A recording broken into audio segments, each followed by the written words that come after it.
History of Maharana Pratap. Maharana Pratap का नाम सुनते ही हर भारतीय का सीना गर्व से चौड़ा हो जाता है। वीर शिरोमणि महाराणा प्रताप भारतीय इतिहास के एकमात्र ऐसे योद्धा थे जिन्हें शीश कटाना मंजूर था लेकिन किसी के सामने झुकना नहीं। चित्तौड़गढ़ के सिसोदिया वंश में जन्म लेने वाले महाराणा प्रताप का नाम इतिहास ने स्वर्णिम पन्नों में हमेशा के लिए अंकित रहेगा। सभी देश प्रेमी आज ही प्रातः उठकर महाराणा प्रताप की वंदना करते हैं। देश प्रेम, स्वाधीनता, दृढ़ प्रतिज्ञा, निर्भीकता और वीरता महाराणा प्रताप की रग रग में मौजूद थी। मुगल आक्रांता अकबर के महाराणा प्रताप को झुकाने के लिए अपना सब कुछ झोंक दिया, लेकिन दृढ़ प्रतिज्ञा के धनी महाराणा प्रताप तनिक भी ना झुके। महाराणा प्रताप का पूरा नाम महाराणा प्रताप सिंह सिसोदिया था। स्वाधीनता और स्वाभिमान उनका दूसरा नाम थे। महाराणा प्रताप जो कभी किसी के सामने झुके नहीं, चाहे परिस्थितियां कुछ भी हो। मुगल आक्रांता अकबर भी शोकाकुल हो उठे जब उसने वीर महाराणा प्रताप की मृत्यु की खबर सुनी। So let's deep dive into the history of Maharana Pratap. Maharana Pratap का इतिहास हमारा गौरव है। मेवाड़ के शासक वीर शिरोमणि महाराणा प्रताप सिसोदिया का जन्म 9 मई 1540 ईस्वी को कुंभलगढ़ दुर्ग में हुआ था। महाराणा प्रताप का जन्म मेवाड़ के लिए उत्सव जैसा था। मुगलों के लिए काल बनकर पैदा हुए महाराणा प्रताप के पिता का नाम महाराणा उदय सिंह द्वितीय और माता का नाम महारानी जयवंताबाई था। महारानी जयवंताबाई महाराणा उदय सिंह द्वितीय की पहली पत्नी थी, जिन्हें सौभाग्य से महाराणा प्रताप जैसे पुत्र रत्न की प्राप्ति हुई। बचपन से ही महाराणा प्रताप ने अध्ययन में रुचि लेना शुरू कर दिया।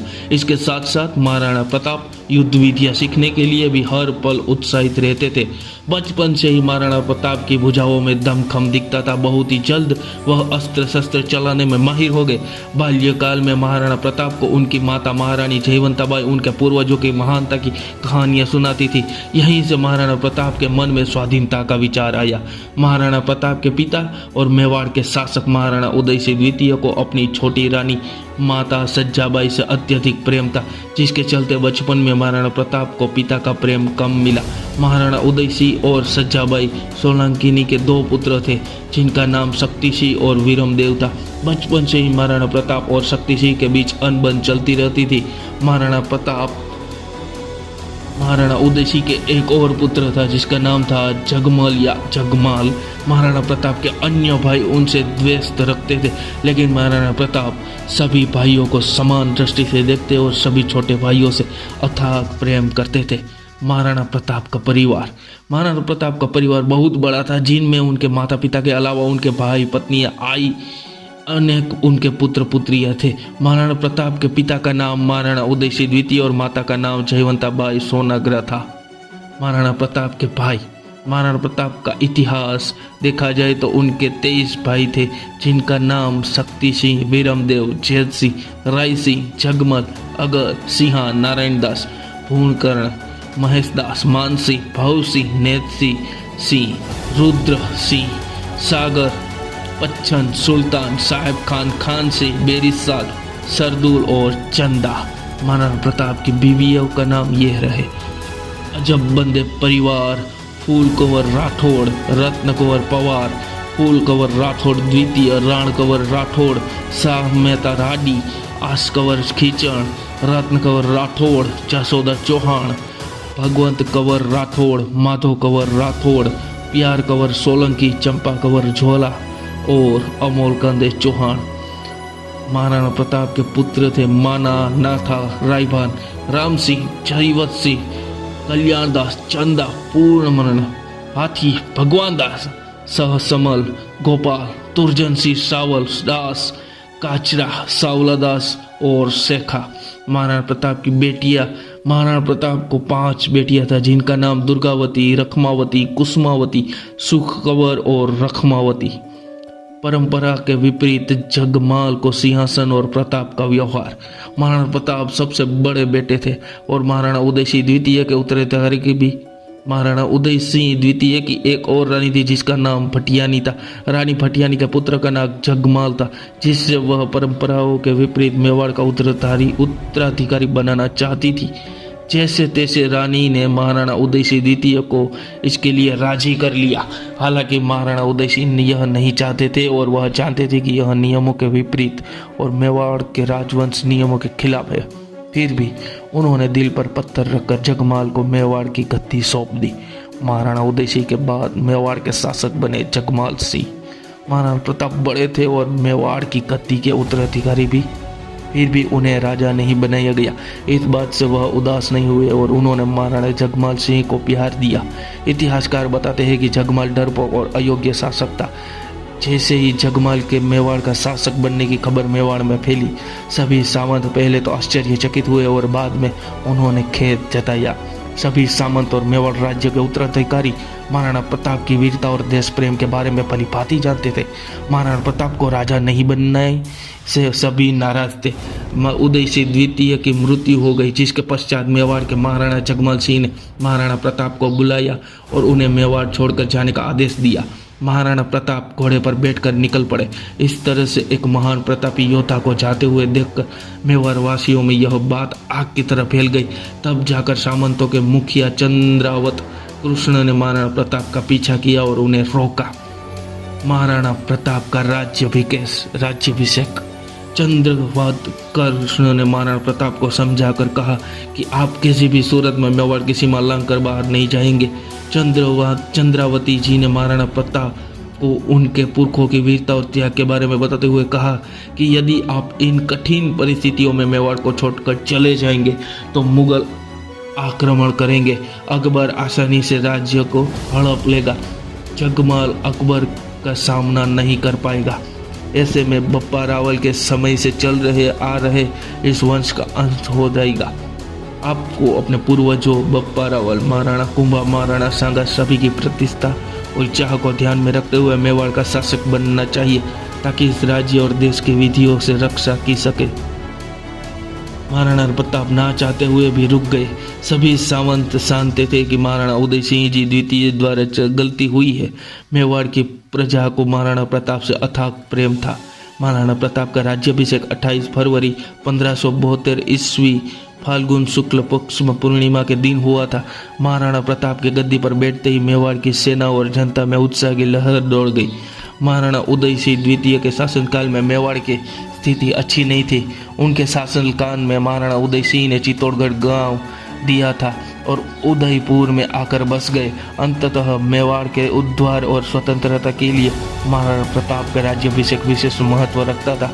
जहां महाराणा प्रताप के सिंहासन बैठने से आमजन और सामंत खुश थे, वही दूसरी तरफ जगमाल नाराज हो गया। सामंतों के मुखिया चंद्रावत कृष्ण ने अपने हाथों से महाराणा प्रताप को मुकुट पहनाते हुए तलवार भेंट की। न सिर्फ महल में बल्कि संपूर्ण मेवाड़ में महाराणा प्रताप की जय के नारे बहुत ही गर्मजोशी से उद्घोष हुआ। मेवाड़ के सिंहासन पर बैठने के बाद महाराणा प्रताप ने प्रतिज्ञा ली कि मैं मातृभूमि की रक्षा और अपने स्वाभिमान के लिए सर कटवाने के लिए तैयार हूँ। यह शीश मातृभूमि के अलावा किसी के समक्ष नहीं झुकेगा। जगमाल की नाराजगी। महाराणा प्रताप को मेवाड़ का शासक बनाए जाने के बाद पश्चात जगमाल नाराज होकर वहां से निकल पड़ा। ऐसा कहा जाता है कि जगमाल को अजमेर के सूबेदार ने शाहजहांपुर का परगना ठेके पर दिया और उनके बाल बच्चों के लिए रहने, खाने और पीने की व्यवस्था की। यहीं पर जगमाल की नाराजगी खत्म नहीं हुई। जगमाल मुगल आक्रांत अकबर से मिलने के लिए दिल्ली पहुंचा। मेवाड़ में अपने साथ हुए घटनाक्रम को उन्होंने अकबर को बताया। अकबर ने उन्हें धैर्य बंधाते हुए कहा कि शाहजहांपुर का परगना उनको जागीर में दे दिया। अकबर बड़ा महत्वाकांक्षी था। वह जैसे तैसे सभी हिंदू राजा और सामंतों को अपने साथ मिलाकर अपने साम्राज्य का विस्तार तो करना ही चाहता था, लेकिन शताब्दियों से स्वतंत्र चले आ रहे मेवाड़ राज्य को भी हड़पना चाहता था। यह उसका सपना था। जब अकबर का पैगाम लेकर कुंवर मानसिंह मेवाड़ पहुंचे, अकबर ने मेवाड़ में अपनी सेना भेजी, जिसका सेनापति था आमेर का राजकुमार मानसिंह। मानसिंह के साथ जगन्नाथ कछवाहा, राजगोपाल, बहादुर खां, लश्कर खां, जलाल खां, बूंदी के राव, हाड़ा भोज, सैयद अब्दुल्ला, मोहम्मद कुली खां आदि सरदार भी शामिल थे। अकबर ने इन नायकों को साफ संदेश दिया कि जो अधीनता स्वीकार कर लेता है उसका सम्मान करो और जो अधीनता स्वीकार नहीं करता है उससे युद्ध करके मौत के घाट उतार दिया जाए। अकबर का सेनापति मानसिंह डूंगरपुर पर विजय प्राप्त करके उदयपुर पहुंचा। वह जून 1577 ईस्वी की बात है। महाराणा प्रताप द्वारा सेनापति मानसिंह का स्वागत किया गया। मानसिंह ने अकबर का संदेश जब महाराणा प्रताप को सुनाया तो उन्होंने तत्काल इसे मानने से मना कर दिया। तरह तरह के प्रयास किए जाने के बाद भी महाराणा प्रताप टस से मस नहीं हुए। महाराणा प्रताप ने आदरपूर्वक मानसिंह को भोजन परोसा, लेकिन स्वयं उनके पास बैठकर खाना नहीं खाया और उन्हें कड़े शब्दों में कहा कि जाकर अपने फूफा को बता देना कि महाराणा प्रताप का सिर कट सकता है, लेकिन किसी के सामने झुक नहीं सकता। मानसिंह महाराणा प्रताप के साथ भोजन करना चाहते थे, लेकिन महाराणा प्रताप ने साफ मना कर दिया। कुंवर मानसिंह ने महाराणा प्रताप से कहा कि आपको युद्ध के लिए तैयार रहना चाहिए। महाराणा प्रताप ने मुस्कुराते हुए जवाब दिया कि आप अपनी सेना लेकर आइए, उसी तरह आपके युद्ध मैदान में आवाभगत और स्वागत सत्कार किया जाएगा। उस समय वहां पर भीमसिंह दौड़िया मौजूद थे। भीमसिंह दौड़िया ने भी कुंवर मानसिंह को धमकी भरे शब्दों में तत्काल वहां से निकल जाने का आदेश दिया। अकबर के दरबारी अबुल फजल लिखते हैं कि मानसिंह को वहां से जाने के पश्चात जहां पर मानसिंह ने खाना खाया था उस जगह को महाराणा प्रताप ने खुदवाकर गंगा जल छिड़का और उसको पवित्र किया। साथ ही वहां पर मौजूद सभी राजपूत योद्धाओं को कपड़े बदलवा कर स्नान करने का आदेश दिया। इसकी मुख्य वजह यह थी कि वह अकबर से मिला हुआ था और अपनी बुआ की शादी अकबर से करवाई थी, जिसे महाराणा प्रताप नाखुश थे। साथ ही यह राजपूत योद्धाओं के लिए शर्म की बात थी। आमेर के कुंवर मानसिंह वापस लौट गए, लेकिन महाराणा प्रताप और मेवाड़ के सिपाही सतर्क हो गए, क्योंकि उन्हें पता था कि मुगल आक्रांता अकबर आक्रमण जरूर करेगा। हल्दी घाटी का युद्ध, the battle of Haldi Ghati 21 में 1576। हल्दी घाटी का युद्ध भारत के इतिहास के मुख्य युद्धों में से एक है। एक तरफ स्वाभिमान और स्वतंत्रता की लड़ाई लड़ रहे महाराणा प्रताप की सेना थी, तो दूसरी तरफ मुगल आक्रांता अकबर और डरपोक मानसिंह जैसे गद्दारों की फौज शामिल थी। कुंवर मानसिंह के नेतृत्व में अकबर की सेना खमनोर के पास बनास नदी के किनारे छूटने लगी। दूसरी तरफ महाराणा प्रताप भी अपनी छोटी लेकिन बहादुर सेना के साथ युद्ध के लिए तैयार थे। 30 मई 1576 ईस्वी का दिन था। अकबर के सेनापति मानसिंह के साथ अलग अलग मोर्चों पर गाजी खान, राय लूणकरण, जगन्नाथ कच्छावा, ख्वाजा गयासुद्दीन अली, हफीज खान, चंदावल माधव सिंह और आदि सरदार मौजूद थे। दूसरी तरफ महाराणा प्रताप की सेना में भामा शाह और उनका भाई ताराचंद, झाला मानसिंह, झाला बिदा, सोनगरा मानसिंह सजावत, भीमसिंह दोदिया, रावत कृष्णदास चुंडावत, रामसिंह राठौड़, हकीम खां सूरी, राणा पुंजा, जगन्नाथ पुरोहित, गोपीनाथ पुरोहित, कल्याण परिहार, जयमाल मेहता, रतन चंद खेमावत जैसे वीर और मातृभूमि के लिए मर मिटने वाले शासक मौजूद थे। जहां पर महाराणा प्रताप के सैनिकों के पास सिर्फ तीर कमान, भाले, तलवारें जैसे हथियार थे, वहीं दूसरी तरफ अकबर की सेना के पास गोला बारूद और बंदूकें भी थी। 21 मई 1576 ईस्वी में महाराणा प्रताप और अकबर की सेना के बीच विश्व प्रसिद्ध हल्दी घाटी का युद्ध हुआ था। जहां महाराणा प्रताप की सेना में मात्र 20,000 सैनिक थे, वहीं दूसरी ओर अकबर की सेना में 80,000 से अधिक सैनिक थे। हल्दी घाटी में एक भीषण युद्ध की शुरुआत हो चुकी थी। दोनों तरफ से सैनिक और सेनापति जीत के लिए लड़ रहे थे। महाराणा प्रताप के लिए यह भी जीत बहुत ही महत्वपूर्ण थी। महाराणा प्रताप जीत के साथ साथ और मेवाड़ की आन बान और शान के लिए लड़ाई लड़ रहे थे। महाराणा प्रताप की तरफ से हल्दी घाटी के युद्ध में वीरता दिखाते हुए जयमाल का पुत्र रामदास राठौड़ जगन्नाथ कच्छावा के साथ लड़ाई करते हुए वीरगति को प्राप्त हुआ। झाला बिदा, झाला मानसिंह और ग्वालियर के राजा राम सिंह बहुत ही बहादुरी के साथ लड़ाई लड़ रहे थे। महाराणा प्रताप अपने घोड़े चेतक पर बैठकर कुंवर मानसिंह के पास पहुंचे और अपने धनुष से एक बाण छोड़ा जो मानसिंह के बहुत करीब से निकला। मानसिंह को ऐसा लगा कि जैसे उनके पास से मौत गुजरी हो। अब तक युद्ध में मेवाड़ के वीर भीमसिंह दौड़िया बहुत ही बहादुरी के साथ लड़ते हुए वीरगति को प्राप्त हो गए थे। दूसरी तरफ महाराणा प्रताप की सेना का आक्रमण देखकर मुगल आक्रांता अकबर की शाही फौजी के कदम पीछे हटने लगे। अकबर की सेना में मायूसी छा गई थी। सेना की कई टुकड़ियां युद्ध भूमि को छोड़कर भागने को मजबूर हो गई। तभी वहां पर मौजूद चंदावल ने जोर जोर से शोर मचाया कि अकबर आ गया, अकबर आ गया, जिससे सेना में पुनः जोश भर गया। जब चेतक ने अपने दोनों पैर उठाकर मुगल सेनापति मानसिंह पर हमला किया, तब मानसिंह के हाथी की सूंड में लगी तलवार से उनके पीछे का पैर कट गया और इसी वजह से महाराणा प्रताप को युद्ध भूमि में से निकलकर गोगुंदा की तरफ भागना पड़ा। खुरासना खान और मुल्तान खान नामक दो मुगल सैनिकों ने महाराणा प्रताप का पीछा किया। यह देखकर महाराणा प्रताप के भाई शक्ति सिंह भी उनके पीछे चल पड़े और महाराणा प्रताप की जान बचाई। शक्ति सिंह ने महाराणा प्रताप से कहा कि चेतक की एक टांग कट चुकी है, आप मेरे घोड़े त्राटक को लेकर जाइए। इस युद्ध में महाराणा प्रताप की सेना में 20,000 सैनिक शामिल थे, वहीं मुगल सेना में 80,000 से अधिक सैनिक शामिल थे। हल्दी घाटी के युद्ध में हालांकि मेवाड़ की सेना को अधिक क्षति हुई, लेकिन मुगल सेना मेवाड़ पर कब्जा नहीं कर सकी। महाराणा प्रताप इस युद्ध में अपने प्रताप को दिखाते हुए मुगल सेना में खौफ पैदा कर दिया अपने नाम का। जिस दिन यह युद्ध शुरू हुआ उसी दिन ही समाप्त हो गया। इतिहासकार कर्नल जेम्स टोड कहते हैं कि युद्ध के बाद मुगल आक्रांता अकबर ने अपने सभी सैनिकों और सिपाहियों को उपहार स्वरूप कई तोहफे दिए, लेकिन मन में यह खलल तो रही गई कि वह महाराणा प्रताप को ना मार सके और ना ही पकड़ सके। बादशाह अकबर को यह समझ नहीं आ रहा था कि हम जीते हैं या महाराणा प्रताप ने हमें मूर्ख बनाया है। इस युद्ध के बाद महाराणा प्रताप को जंगल में रहने के लिए विवश होना पड़ा। जमीन पर सोने के अतिरिक्त सूखी और घास की रोटियां खाने के लिए महाराणा प्रताप को मजबूर होना पड़ा, लेकिन वह कभी झुके नहीं। महाराणा प्रताप की युद्ध प्रणालियों में छापामार युद्ध पद्धति, जिसे गोरिल्ला युद्ध पद्धति के नाम से भी जाना जाता है, मुख्य थी। इस छापामार युद्ध पद्धति के सहारे महाराणा प्रताप धीरे धीरे मुगलों से उन सभी क्षेत्रों को पुनः अपने अधिकार में ले लिया जिन पर अकबर की सेना ने कभी कब्जा कर लिया था। मुगल आक्रांता अकबर के सेनापति कुंवर मानसिंह ने अपने कुछ सैनिकों को गोगुंदा में ही रहने दिया और अपने कब्जे में ले लिया। जब वह पुनः अजमेर लौट आया तब महाराणा प्रताप के सैनिकों ने आक्रमण करके गोगुंदा को पुनः कब्जे में ले लिया। हल्दी घाटी का युद्ध निर्णायक रहा। महाराणा प्रताप को भीम शाह का साथ। हल्दी घाटी के युद्ध के पश्चात महाराणा प्रताप की आर्थिक स्थिति बहुत खराब हो चुकी थी। राशन से लेकर हथियार तक सभी के लिए तंगी चल रही थी। तभी राणापुर के नामक स्थान पर महाराणा प्रताप और भीमाशाह नामक एक पूंजीपति की मुलाकात हुई। भीमाशाह ने महाराणा प्रताप की मदद की और अथाक धन देकर महाराणा प्रताप को आर्थिक रूप से मजबूती प्रदान की। यह मदद महाराणा प्रताप के लिए बहुत ज़रूरी थी, इसीलिए जब भी महाराणा प्रताप का नाम लिया जाता है तब भामाशाह को भी याद किया जाता है। भामाशाह का नाम मेवाड़ में बहुत ही प्रसिद्ध है। भामाशाह को मेवाड़ का उद्धारक और दानवीर कहकर किया जाता है, याद किया जाता है।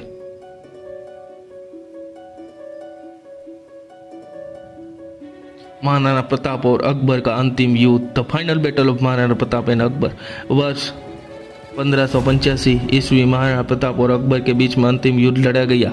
फिर ऐसा कहे कि अकबर ने महाराणा प्रताप के खिलाफ 1585 में अंतिम बार आक्रमण किया था। इस युद्ध में मुगल सेना का सेनापति जगन्नाथ कछवाहा था।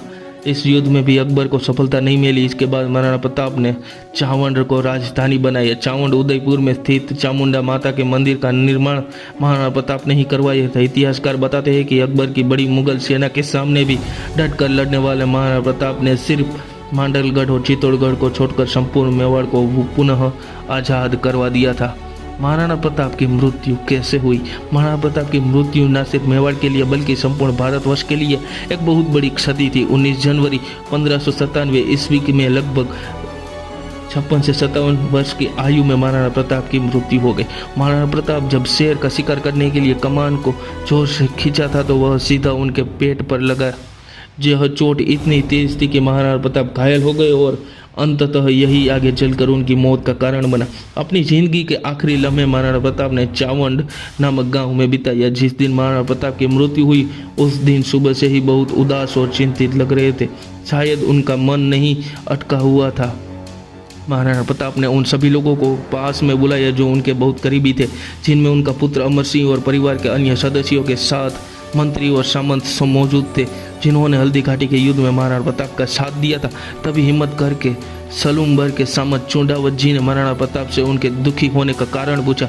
वहां पर मौजूद सभी लोग महाराणा प्रताप की ओर देखने लगे। महाराणा प्रताप कुछ बोलते उससे पहले ही सामंत ने महाराणा से पूछा कि क्या कारण कि आपके शरीर और प्राणों में भयंकर युद्ध हो रहा है, फिर भी आपके प्राण शरीर छोड़ने को तैयार नहीं है। प्रश्न बहुत जटिल था। इस पर महाराणा मंद मंद मुस्कुराने लगे।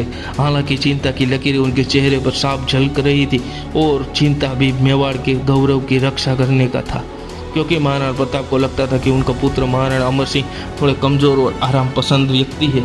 आगे महाराणा प्रताप ने कहा कि मेवाड़ के सभी मुख्य सामंत और मंत्री यहाँ पर मौजूद है।